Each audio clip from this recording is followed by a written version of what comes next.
公子，梅林姑娘，生辰快乐！多谢公子。我听闻，你们青州人在过生辰的时候都会吃灯果饼。我呀，特意在灯果饼里面放了山甘草，你尝尝，一定不酸。其实今日不是我的生辰。哦，原来和亲美人名簿里面的生辰是错的。那谁说不是生辰就不能吃灯果饼了？公子给我做的灯果饼，我能吃到明日。梅林，坐。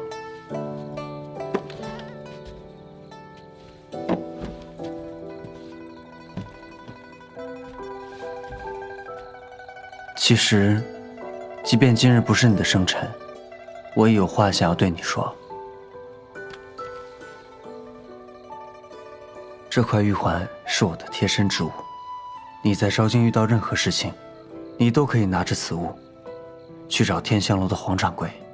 此人在昭京的势力错综庞杂，定能助你一臂之力。公子先前已经帮我很多了。月琴公子是守规矩的人，怎可半夜打扰本王的女人呢？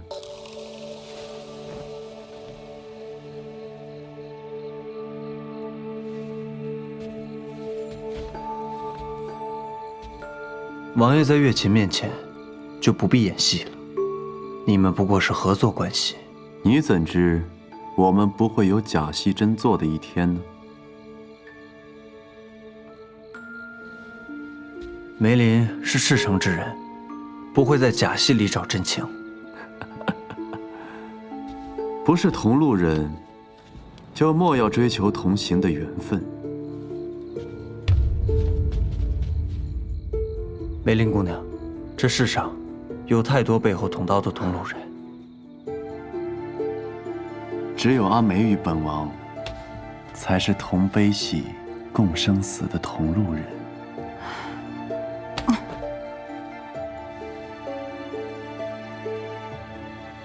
公子，你放心，我不会轻易将性命托付给任何人。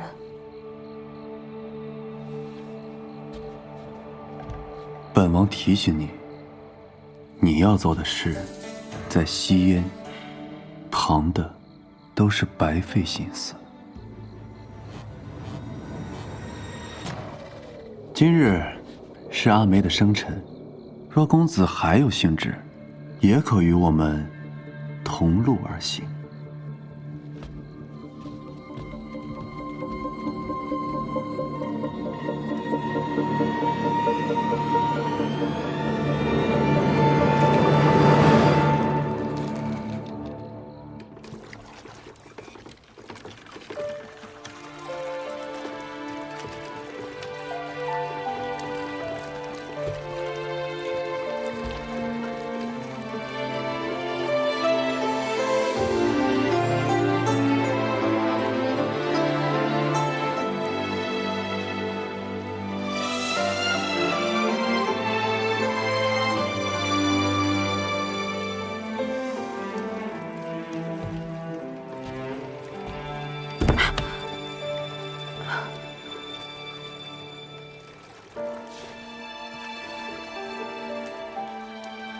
第一次坐船？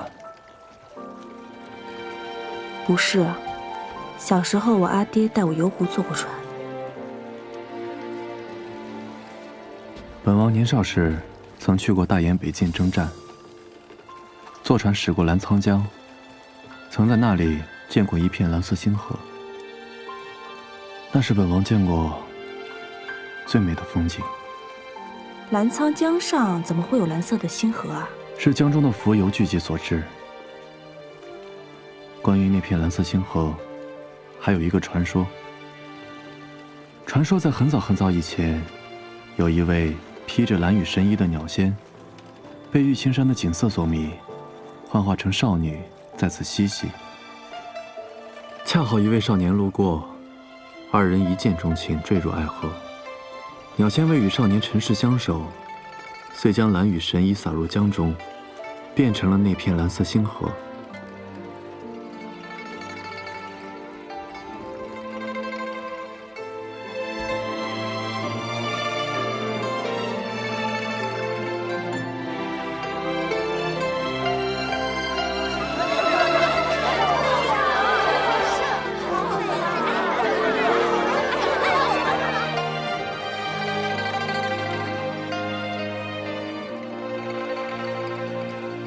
奈何澜沧江太远，本王便把这蓝色星河为你搬到了这里，也想让你看看本王看过的最美的风景。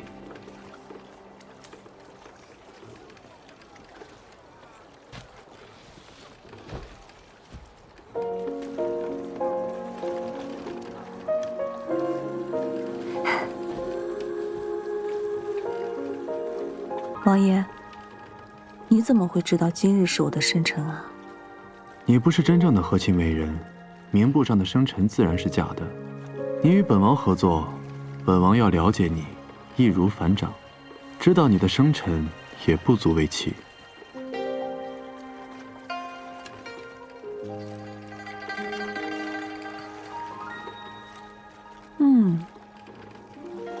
这个果饼一定很好吃。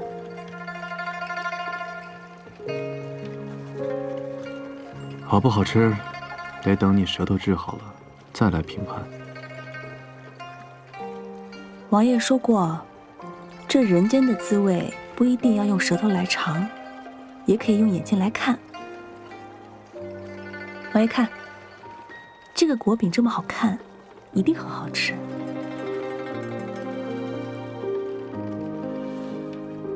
御医说过，你的舌头不难治，只要按时吃药，会好的。王府今日寻了一个青州厨子，说是做灯果饼有秘密方子。厨子好不好，得等你恢复了味觉，再来评判。那做灯果饼一定没有我阿娘做的好吃。西安人在青州的时候，金陵巷的街坊经常塞钱给我阿娘，要吃我阿娘做的果饼。若是我阿娘还在，那我们家的果饼铺子一定是整个青州生意最好的。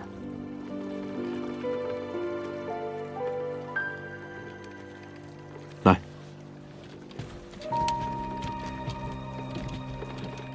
你说过，你跟你阿娘很像，想她，就看看她。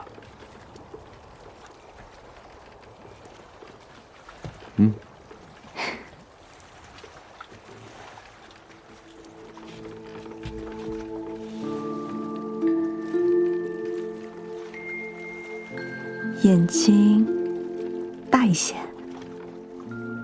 鼻子还挺像的。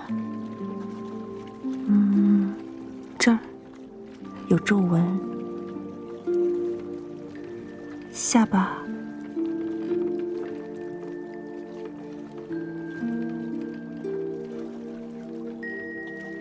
阿娘，我想你了。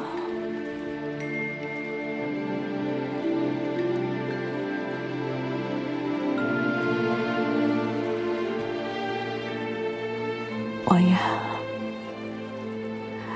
谢谢你。今日是你的生辰，本王再送一件生辰礼给你。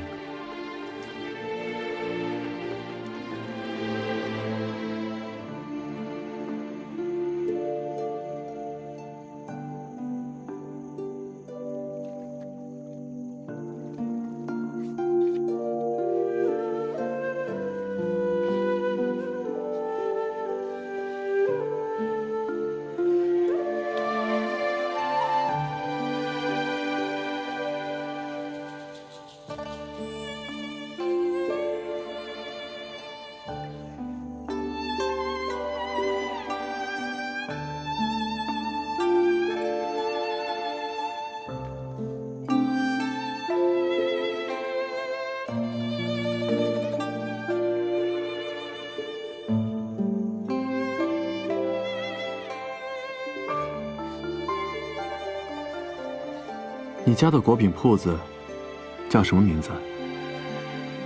春花饼铺。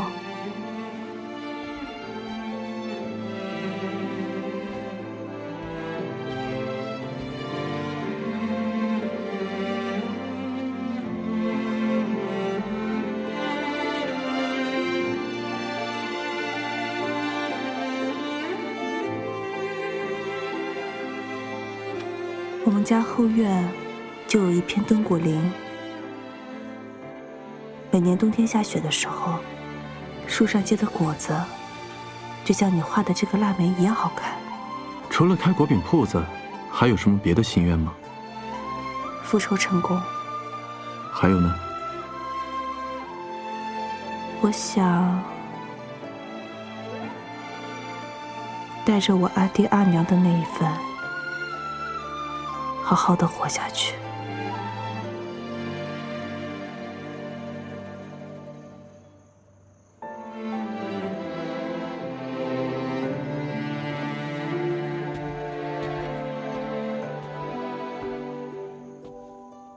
我还想去澜沧江看一次真正的星河。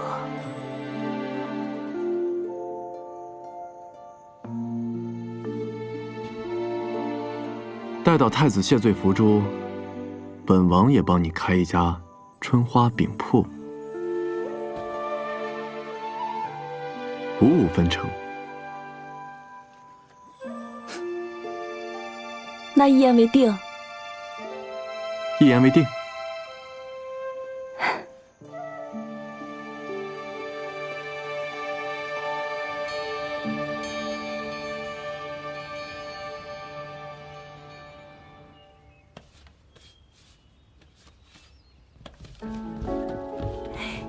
阿梅，阿梅，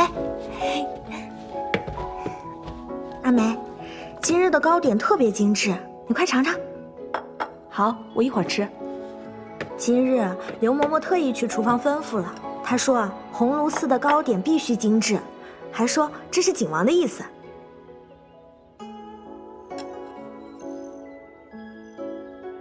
王爷说过，这人间的滋味不一定要用舌头来尝，也可以用眼睛来看。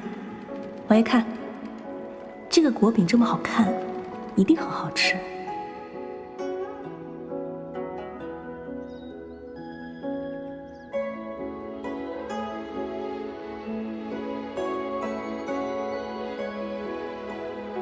好吃。哎，阿梅，你在做什么？让我看看。没想到你还有这个手艺啊！哎，你这香丸闻着不香，还有股怪味儿。我闻闻，我觉得挺好闻的。是你闻不出味道才这么说吧？谁说的？这里面有檀香、沉香，还有苏合香，还有蔷薇水。对对对，哎，这些都有安神助眠的效果。阿梅，你睡不着吗？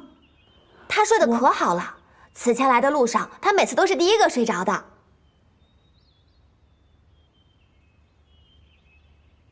送给景王的。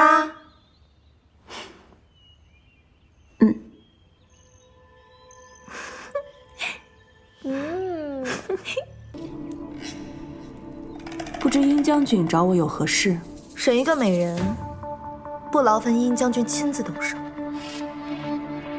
你不是普通美人，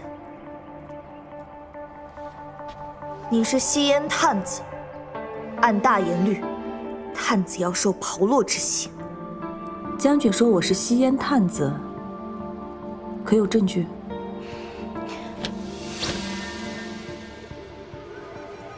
这便是证据。将军误会了，这个伤是我下厨的时候不小心烫的。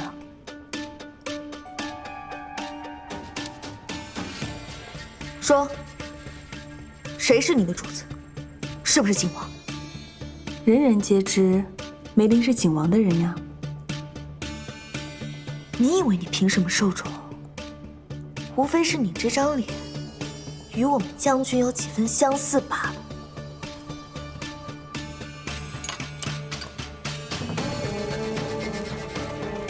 将军凭什么动私刑？就凭你不配用这张脸！住手！将军，你滥用私刑，用的是本将的脸。这次事情按违抗军令处置，自己去领20军棍。若还有下次，绝不轻饶。将军，他是景王的人。出去。是。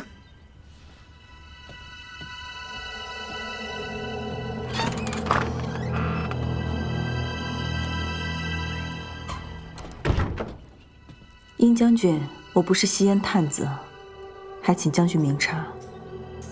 你这伤是怎么来的？我不小心烫伤的，是个意外。什么意外？将军想问什么，问本王便是，何必要大费周章的把本王的美人请到这里来呀？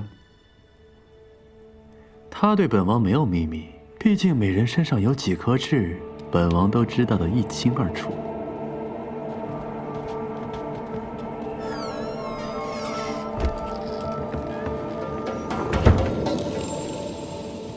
本将接到密报，有人逼迫西燕美人做探子，监视朝臣，手腕上皆有一样的伤疤。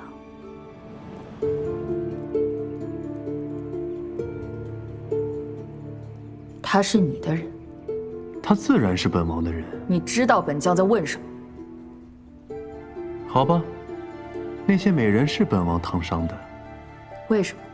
红炉寺人人都知道阿梅与本王的情谊。有人故意嫉妒使坏，烫伤阿梅，本王自然看不过去，必须要以牙还牙的报复回去。你不用拿他当借口。景王不是会参与这种事的人。本王是真心实意的爱阿梅，自然舍不得她受半分委屈。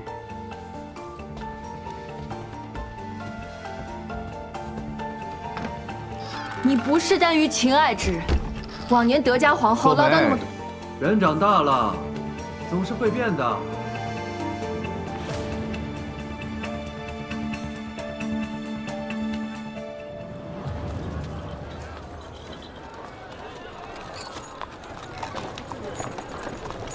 方才殷将军说的密探是怎么回事？太子拿你没办法，便仿照你的烫伤，借机诬陷本王，利用西燕美人笼络朝臣。觊觎储君之位，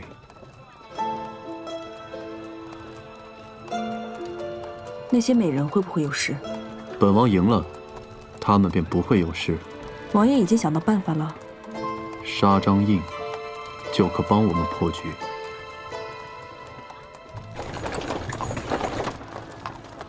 需要坐镇，才不会让太子察觉端倪。还有，无论发生何事，首先要保证梅林的安危。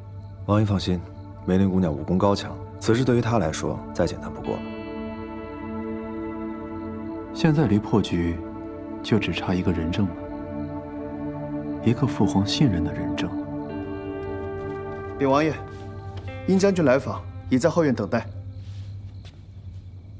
人证不请自来了。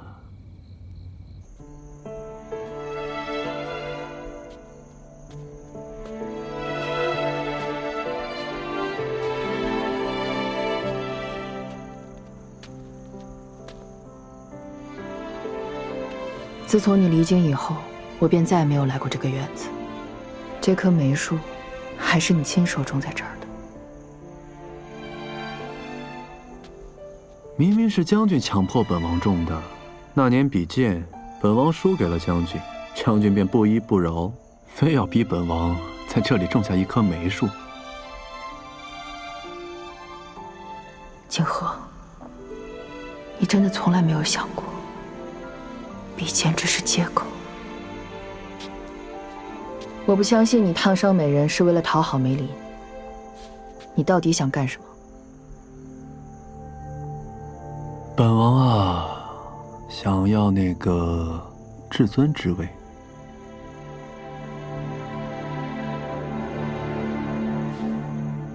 那个位置向来能者居之，若是景王心智不变，大可正大光明的去拿，何必利用新燕探子走了歪路？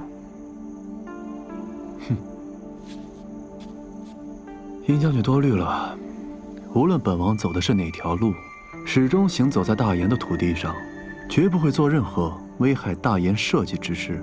那些吸烟的探子到底怎么回事？殷将军可还记得我们曾经打猎的钟灵山？3日之后，殷将军若是赴约，自会知晓。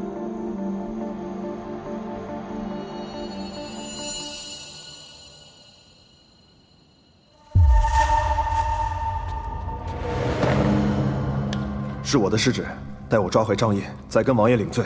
派出所有人，务必抓活的。是。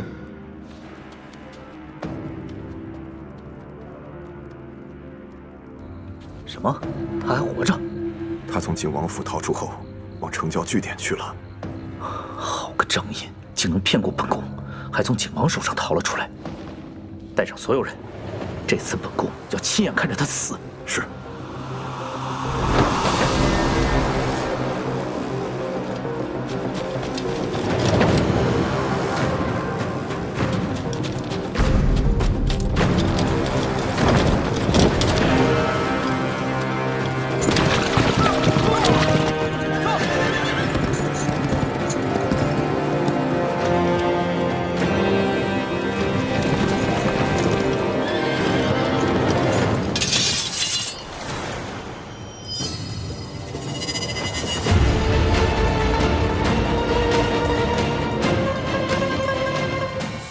人引到钟灵坡，张印就在那儿。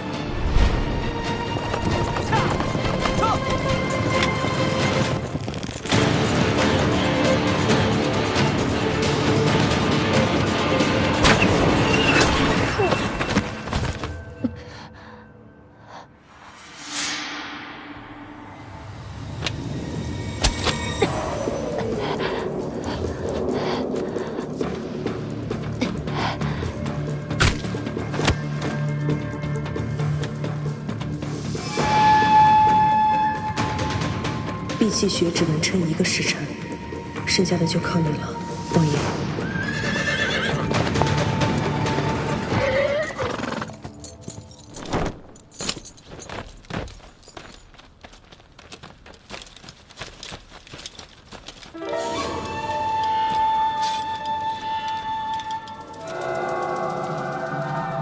殿下，这下死透了。快把尸体带走。是。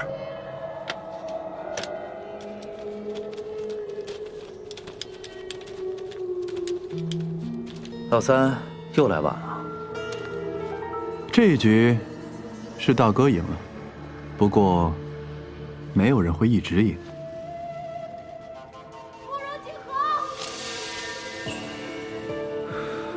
你竟然利用落梅！大哥可以利用殷将军做吸烟探子局，本王自然也可以请殷将军做个人证，太子灭口张印的人证。那支箭可打着东宫的标志呢。张印不过是一介下官，就算拖尸体到了父皇面前，他也未必会听你的一面之词。一具尸体自然动摇不了东宫之位，但却可以在父皇心中埋下一颗怀疑的种子。文华阁失火一事是由大哥一人督办，若是被父皇知道是大哥杀人灭口，大哥苦心经营多年，又何必在父皇面前自毁形象呢？所以，你想谈什么条件？果然还是大哥了解本王啊！只要大哥出手解决吸烟探子一事，本王今日可以没有看见张印。咱们一人赢1局，如何呀？大哥，你不亏。时至今日，其实大哥都没有想过要把你置于死地。是啊，不过是想把本王赶回京北罢了。只是本王与太子的比试还未完，怎么能先下擂台呢？慕容景和，慕容景和，殷将军，本王在此。落梅怀疑大哥，就是父皇怀疑大哥。大哥真的不在意吗？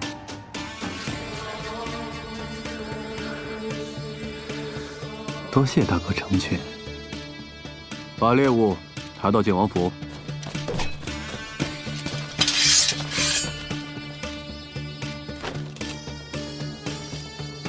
我们的人即刻隐蔽。是。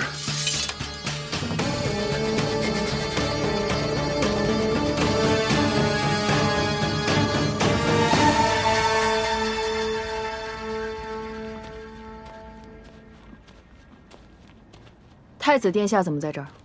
大哥是本王邀来的，本王遭人暗算，心情抑郁，只有大哥能帮忙排解。做哥哥的替弟弟分担解忧，不是天经地义吗？嗯。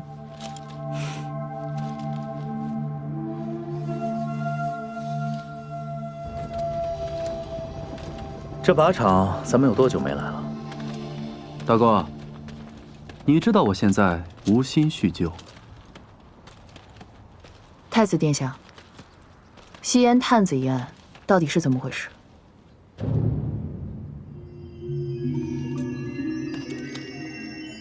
是兵部侍郎甘宁设局陷害三弟，他误解了我们兄弟之情，以为景王回京是为了征楚，想将三弟赶回京北去。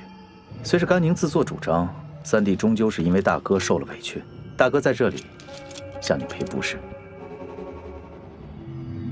本王的郁结，果然只有大哥能解。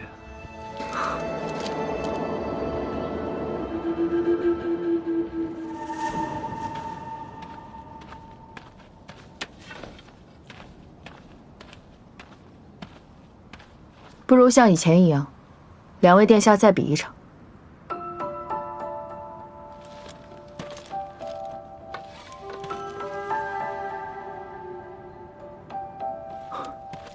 洛梅，我们都知道，在这靶场，我向来是输家。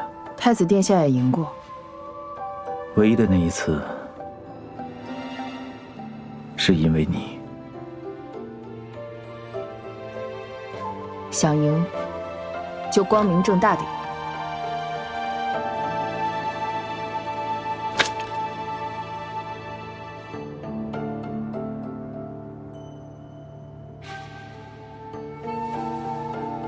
本王认输。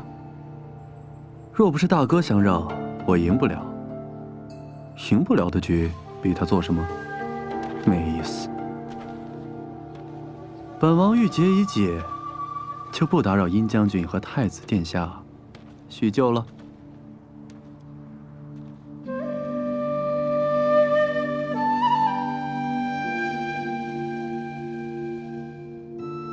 我此生唯一不能输的就是你，洛梅。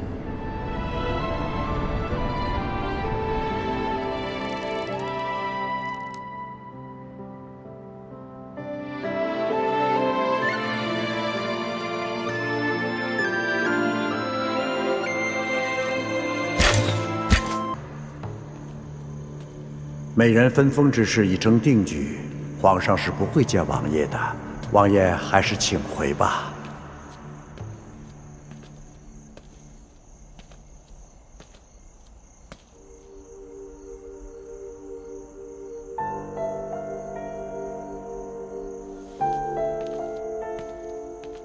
本王会再想办法的。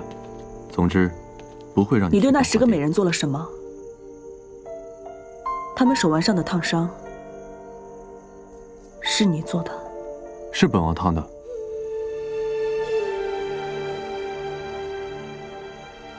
我之前问过你，你骗了我，为什么？你烫伤自己也没有告诉本王，本王跟你一样，只是在拖延时间罢了。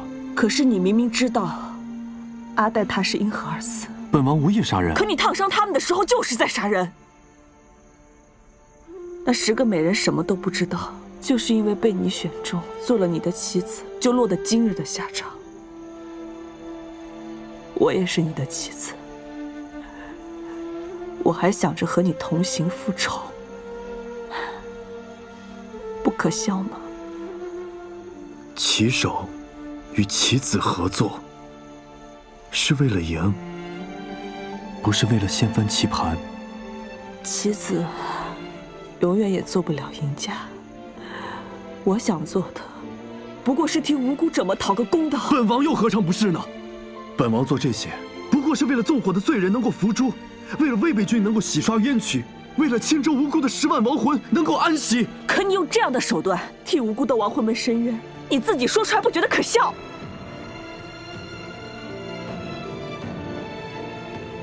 对付屠杀了10万百姓的凶手，还要讲究手段，本王同样觉得可笑。你以为我们面对的是谁？我们的仇人是当朝太子。朝堂之争不亚于上战场，在战场上除了赢，无暇顾及其他。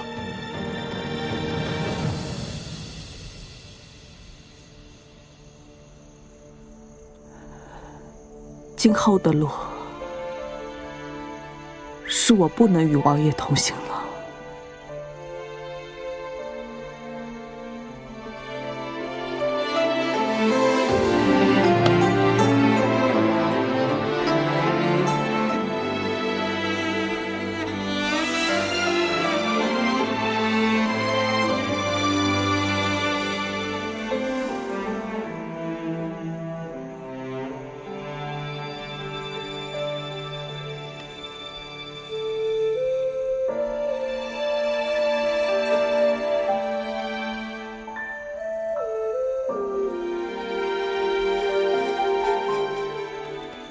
王爷，那10个美人被太子灭口了。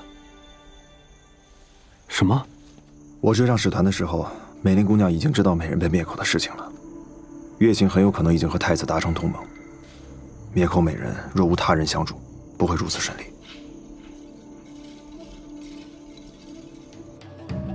把你知道的一五一十都告诉我。大人，他们把尸体抬上去就走了，小的什么都没看见，先告退了。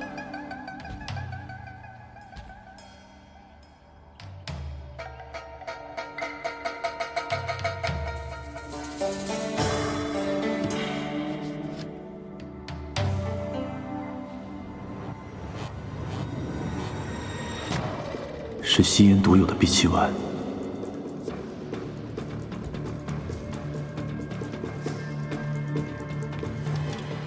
王爷，驿站的管事说，东宫的猛犬来过。王爷猜的果然没错，月琴和太子已经达成同盟。青燕啊，咱们小瞧他了。公子，放心吧，幸好有闭气丸，我们骗过了太子。天色不早，休整片刻，我们便继续赶路吧。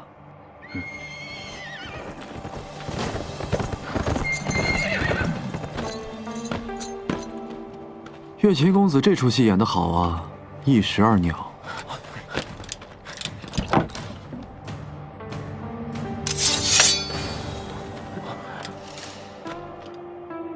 我吸烟子民岂能枉死？梅林也不该受你的欺骗。王爷，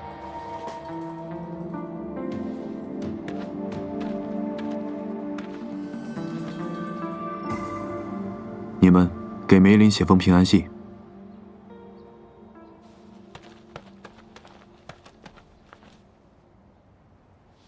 梅林已经担负了青州10万亡魂，你又何必再给他平添10条人命的负担？不必美人们写信了。这封信本来是要等回到西安之后再交给他的，既然王爷已经来了，便劳烦王爷转交吧。王爷的谎言总会被戳穿，无需月琴用这么多人命作戏。慕容锦和，你不配与他同行。走。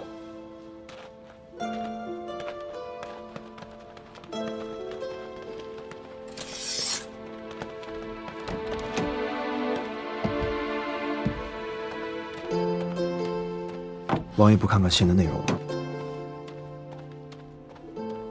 至少他不会害梅林。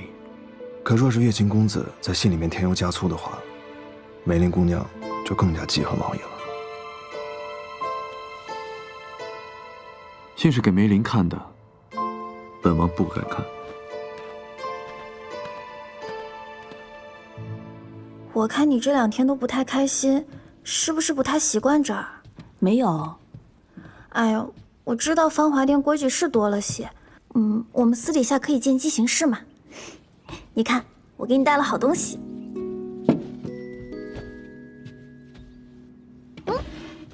这是我阿兄留下的青竹酿，现在我们想喝就喝。我知道你也喜欢喝酒，反正我不开心的时候就喜欢喝青竹酿。来，公主，干杯！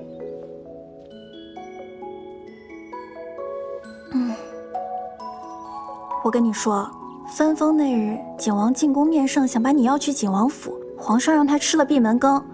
我以为这2天他会闹腾，没想到他还挺安静的。公主，景王求见。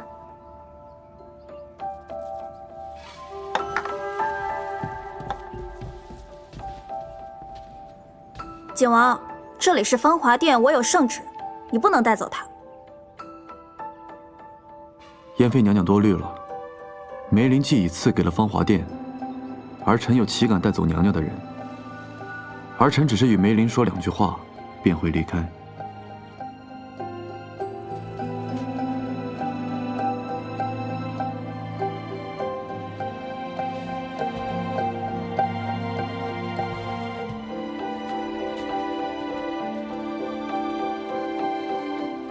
今后的路，是我不能与王爷同行了。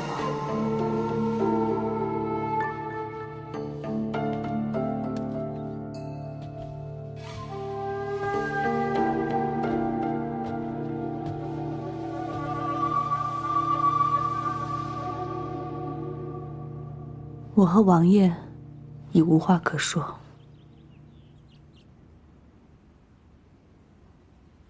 那些美人没死，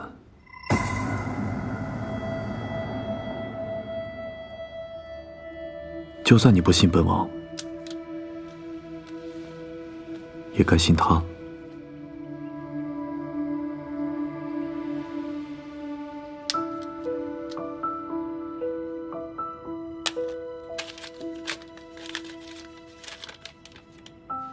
梅林、穆念，他们均已平安回到西燕。当时隐瞒真相，实属无奈，否则不会骗过太子。千万珍重，活着等我回来。本王从未想过要害死他们。我知道，只是他们的生死，从来都不是王爷首要考虑之事罢了。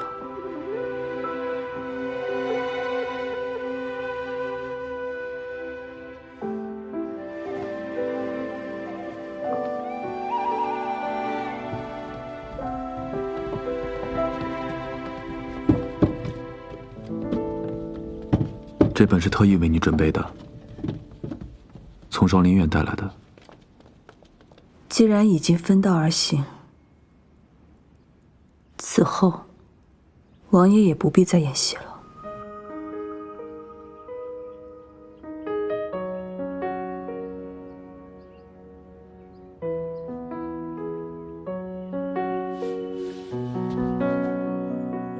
告辞。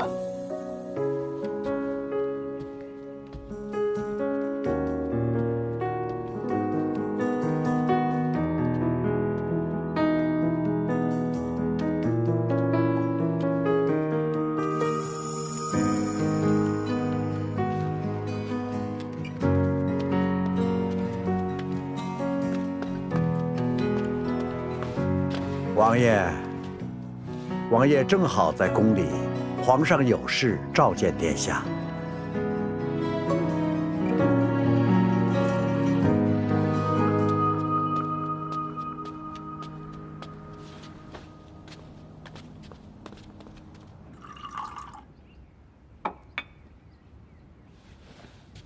父皇，喝茶润口。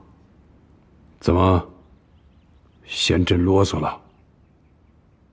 父皇的用心，儿臣都明白。你既然明白，往后不准再去芳华殿。老三，你该去妃了。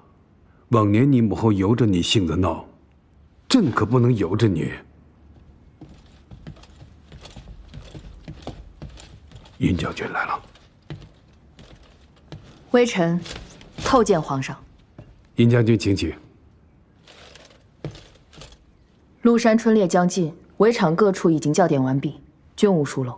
好，殷将军，坐。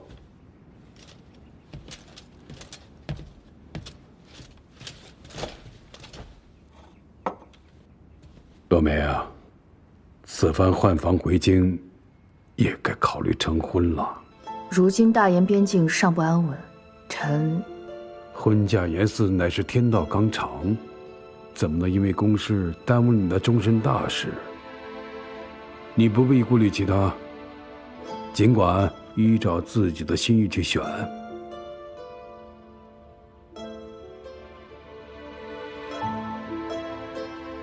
洛梅不愿将儿女之事多挂于心，不如这样，春猎夺魁者，不论身份几何，洛梅都愿与之结为良缘。好，魁首必是英豪，自然堪比将军。老三，朕记得你上战场前年年都是魁首啊，想必今年也不会令朕失望。若是景王殿下想赢，魁首定是囊中取物。好，春猎后，朕便赐婚。父皇，儿臣的身子已经大不如前了，如今只能猎些兔子。